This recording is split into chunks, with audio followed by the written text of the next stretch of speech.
Nega ayrim insonlarning fe'li o'zgarmaydi? Xiyonat qiladi, yolg'on gapiradi, sizni kamsitadi, qalbingizni sindiradi va yana o'zini aybsiz qilib ko'rsatadi.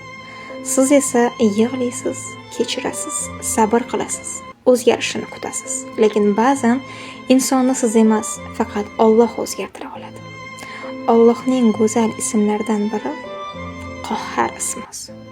U barcha narsadan ustun, barcha qalblarning egasi va har qanday yomonlikni yenguvchi zotdir.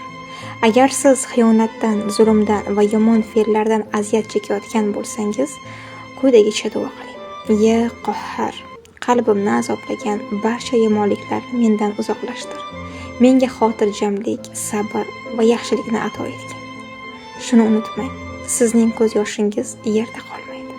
Alloh sukut saqlayotgan bo'lishi mumkin, ammo u hamma narsani ko'rib turibdi.